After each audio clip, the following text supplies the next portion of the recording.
గౌరవనీయులు హరీష్ రావు గారు, వేదిక మీద ఉన్న సోదరులకు అందరికీ ఉదయం 7 గంటలకే మీరు ఇక్కడికి వచ్చున్నారని తెలిసినప్పుడు సరే కొంత లేడీస్తో సహా పిల్లలతో సహా వచ్చినప్పుడు బాధ అనిపించింది. ఎందుకంటే ఒక సైడ్ ఇల్లు పోతుందనే టెన్షన్, ఒక సైడు ఎవరికి చెప్పాలని ఒక సైడు. ఖచ్చితంగా భవన్కి వెళ్తే ఇక్కడ మాకు భరోసా దక్కుతుందని ఇంత దూరం వచ్చిన మీకు అందరికీ ఆ భరోసా ఖచ్చితంగా కేసీఆర్ గారి నాయకత్వంలో మీకు ఇవ్వడం జరుగుతుందని మీకు అందరికీ మనవి చేస్తాను. నిన్న సాయంత్రం నేను మాట్లాడుతున్నా, మా బాబు నేను మీ వాళ్ళతో కొంతమందితో మాట్లాడాను, నేను ఒక 2-3 నేను చెప్పాను కూడా, టెన్షన్ పడకండి, మిమ్మల్ని అట్లా అంత ఈజీగా మీ దగ్గరికి వస్తే మేము చూస్తూ ఊరుకోము. కేసీఆర్ గారు ఖచ్చితంగా మాకు ఒక డైరెక్షన్ ఇచ్చారు. అన్ని పద్ధతిగా ఉన్నప్పుడు వాళ్ళ మీద దౌర్జన్యం, ప్రభుత్వమే దౌర్జన్యం చేస్తుంటే మనం చూస్తే ఎట్లా ఊరుకుంటాము. ఖచ్చితంగా వాళ్ళకి భరోసా ఇవ్వాలి. అది లీగల్గా పోతామా లేకపోతే ఫిజికల్గా అక్కడ పోయి నిల్చుంటామా, వాళ్ళకి మాత్రం భరోసా ఇవ్వాల్సిందే మనం అని చెప్పినారని నిన్న కూడా మాట్లాడాను. మీరు ఇక్కడికి వచ్చారు. హరీష్ రావు గారు చెప్పినట్టు మేమందరం కూడా ఒకసారి అక్కడికి వస్తాం. ఖచ్చితంగా నాకు ఆ ప్రాంతం అంతా తెలుసు, గల్లీ గల్లీ తెలుసు నాకు ఆ ఏరియా అంతా. సో గల్లీ గల్లీ తెలుసు మనకు ఆ ఏరియా అంతా. కాబట్టి మీకు ఇబ్బంది రాకుండా చూసుకోవడానికి ఉంటామనేది ఒకసారి మీకు అందరికీ మనవి చేస్తున్నాం. మీరు చెప్పింది మళ్ళీ నేను రిపీట్ చేయను, హరీష్ రావు గారు చెప్పింది కూడా రిపీట్ చేయను. కానీ మీరు ఏ టైంలో అక్కడికి వచ్చిన్నారు, ఎంత ఇబ్బంది పడితే అక్కడ మీరు వచ్చినప్పుడైతే మెయిన్ రోడ్ కూడా చిన్నగా ఉండింది. అసలు చెట్లన్నీ దగ్గరకు ఉండి యాక్సిడెంట్స్ అవుతూ ఒక వెహికల్ వస్తే ఇంకొక వెహికల్ రాని పరిస్థితులలో ఉన్న పరిస్థితి చూస్తున్నాం. మీరు వచ్చినప్పుడు డ్రింకింగ్ వాటర్ కూడా చక్కగా లేదు అక్కడ. అప్పుడు అలాంటి టైంలో ఇవన్నీ ఇబ్బందులు ఎదుర్కొని మీరు ఇప్పుడు తను అన్నారు కదా, ఇప్పుడు కాస్త రిలాక్స్ ఉన్నామమ్మా, అప్పులు కొంచెం పోయాను కొంతమంది, ఇంకా కట్టాలమ్మా మేము అప్పులు కట్టాల్సిన అవసరం ఉందని కొంతమంది మా ఆడబిడ్డలు ఏడుస్తూ ఉన్నారు. ఆ చెల్లి అయితే రాగానే మేము అక్రమదారులమని చూపిస్తున్నారు, మాకెందుకు ఆ ట్యాగ్ లైన్ అనేది బాధపడుతూ ఉంటే నిజంగా బాధ అనిపించింది.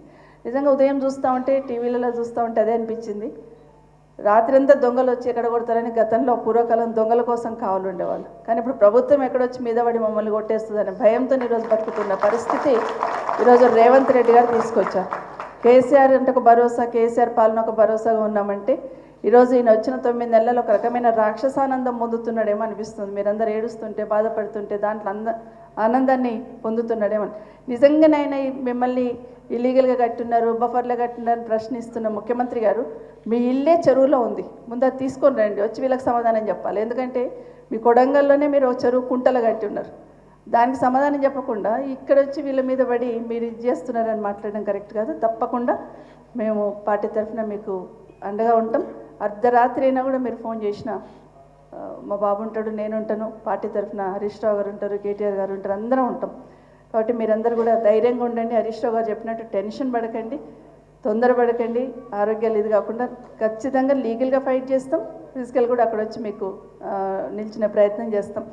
బుల్డోజర్ వచ్చింది ఏదైనా వచ్చిందంటే ఆ బుల్డోజర్ కన్నా ముందు మేమే ముందు వచ్చి నిల్చుంటాం, టెన్షన్ పడకండి అని కూడా మీకు అందరికీ మరొకసారి తెలియజేసుకుంటూ, లీగల్గా కూడా మా అడ్వకేట్స్ మా సోదరులు సోదరిమణి కూడా ఉన్నారు, వాళ్ళు కూడా మీకు నంబర్స్ ఇస్తారు.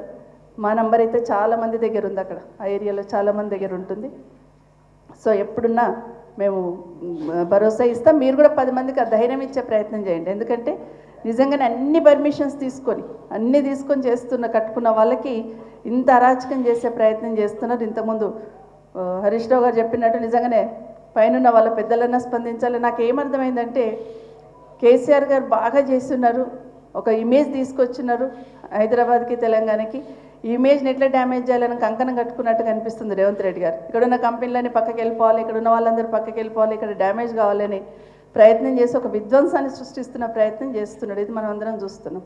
కానీ మీరు అందరు చదువుకున్న వాళ్ళు, మీకు అందరికీ ఆ ధైర్యం ఉంది. పోరాటం చేసి చేసి చేసి ఈ స్థాయికి ఎదిగున్నారు. మీరు మధ్యతరగతి వాళ్ళందరం ఏ విధంగా ఉంటాం అనేది అందరికీ తెలుసు. ఎన్ని కష్టాలు పడతాం, పిల్లల భవిష్యత్తు కోసం ఎన్ని రకాల సాక్రిఫైస్ చేస్తామో, ఎన్ని రకాల ఆలోచనలు చేస్తామనేది తెలుసు. కాబట్టి ఇప్పుడు కూడా మీకు అదే భరోసా ఇస్తున్నాం.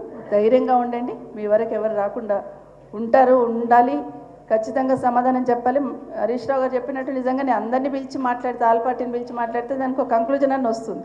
ఇంతకుముందు అయూబ్ చెప్పారు, ఎక్కడో అక్కడ వికారాబాద్ ఉంది, అక్కడ నుండి ఇక్కడ వరకు ఖాళీగా ఉంది కదా, అక్కడ బ్యూటిఫికేషన్ చేయొచ్చు కదా, ఇళ్ళ మధ్యలో వచ్చి ఎందుకు చేస్తున్నాను. కేసీఆర్ గారు అదే ప్లాన్ చేశారు గతంలో. ఎక్కడైతే అవుట్స్కట్స్లో